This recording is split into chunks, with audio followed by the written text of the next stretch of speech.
Audio Jungle.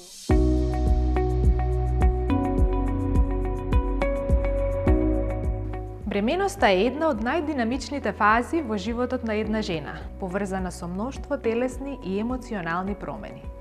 Таа трае 280 дена, 10 лунарни месеци или 40 гестацијски недели. Со редовно следење и обезбедување основна клиничка грижа базирана на докази, завршува навремено и со посакуван исход. Бременоста е исполнета со возбуда и за родителите, и за гинекологот акушер кој го проследува целиот процес на развитокот на плодот. Во текот на бременоста, патронажната сестра е поддршка на идната мајка, пријател на семејството и извор на информации и совети.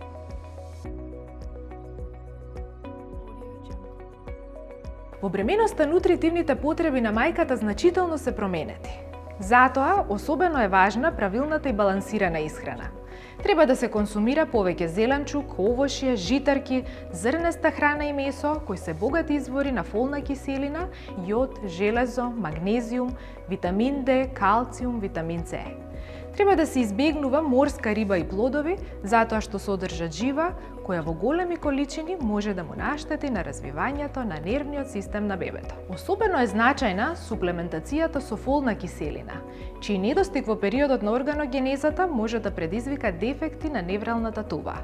Препорачаната дневна доза е 400 микрограми фолна киселина. Оброците треба да бидат почести, но помали по обем.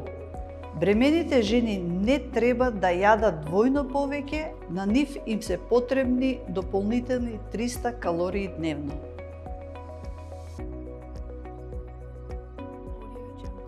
Не е безбедно бремените жени да се капат во премногу топла вода. Во втората половина на бременоста, капењето во затворена када или базен не се препорачува поради зголемената можност од инфекција или предвремено прскање на воденикот. Се препорачува лесна физичка активност, како пливање, лесно вежбање и пешачење. На овој начин се подобрува крвната циркулација, дишењето, мускулниот тонус и цревната перисталтика. Трудницата треба да престане со пушење цигари, консумирање алкохол и наркотици, затоа што имаат штетно влијание врз растот и развојот на плодот. Пред да почне со било каква терапија, трудницата мора да се консултира со својот гинеколог акушер, а и секој симптом што ќе ја вознемири мора да биде благовремено соопштен. Особено е важно менталното здравје на трудницата. Ние даваме практични совети за полесно соочување со емоционалните аспекти, како и совети за организирање на работните и домашните обврски. Редовно ги истакнуваме и придобивките од вежбање и релаксација, а даваме и совети за нега и хигиена на телото и дојките. Исто така ние сме тука и за совет во врска со вообичајните симптоми во бременоста, како например мачнина и повраќање, пироза, запек и хемороиди, често мокрење, промена на кожа, редовна контрола кај стоматолог, појава на отоци и слично.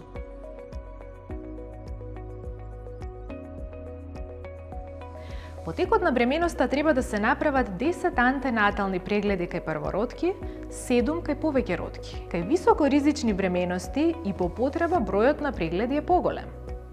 При иницијалниот преглед, гинекологот ја верифицира бременоста во матката и дава совети и информации околу целиот тек на бременоста. Секој месец се следи крвниот притисок, телесната тежина, крвна слика, анализа на урината и растот на плодот. Покрај овие рутински прегледи, важно е да се направат и одредени поспецифични прегледи. Ние ја објаснуваме и важноста од редовна контрола кај матичен гинеколог и се грижиме сите прегледи да се извршат во соодветната гестацијска недела. Вршиме контрола на крвниот притисок, ги проверуваме лабораториските резултати на крв и урина и одредување крвна група и РХ фактор на трудницата. Проверуваме дали трудницата има пополнета мајчина книшка од страна на матичниот гинеколог.